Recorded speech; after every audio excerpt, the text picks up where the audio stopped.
going to improve their quality of life. It's going to broaden our tax base. So many big numbers are associated with the Sarpy County Sewer Project.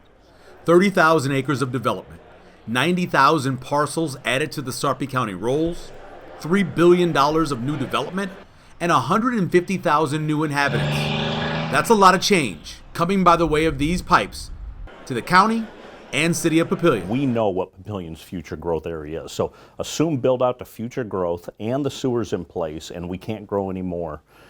We expect, talking to Mark Sturzma, projected out, we could be a community of 70 to 90,000 people. That'd be the third largest city in the state of Nebraska. Unanimously agree. Mayor Black and the other Sarpy City mayors can be sure of those numbers because of hard-fought boundary agreements which allowed planning departments to math out the growth. The question becomes, how do you maintain what's special about this place while the population triples? How do you keep growing? How do you become third largest city? But how do you still feel like home? How do you still feel special? A lot of that goes into planning of thinking of green space and park systems and boulevards and transportation systems. So when we do grow, we still have some of the characteristics we still have, and that's a lot of what the planning department does. Mayor Black says the growth is inevitable because of the available land, coming infrastructure, and the central location. Or employers are moving in. 1 hour drive time is kind of their point of reference.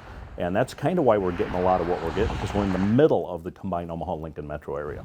This sewer piping is going to be a common sight across, especially the southern part of the county, for some time, starting where it's needed most, here in Springfield, and then moving its way across the rest of the county. All 5 cities in the county came together and we decided, where does the first pipe get laid? Because wherever that first pipe gets laid, that opens up that ground around there, and that meets the immediate demand for development. So what people are going to see are 2 high priority areas.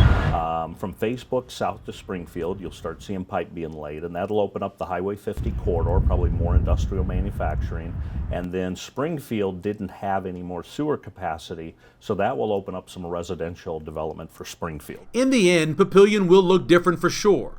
Fewer cornfields and open space, more business parks and industrial areas, and of course, house and apartment growth. But that doesn't mean it won't still feel like home. I think the biggest thing we can do is be proud of the nostalgia, not forget the history, but we can't be stuck in it. The biggest thing we're trying to do is, as that growth occurs, because it is, whether you like it or not, how do we keep the characteristics of Papillion? For Papillion Now, I'm Michael Severe.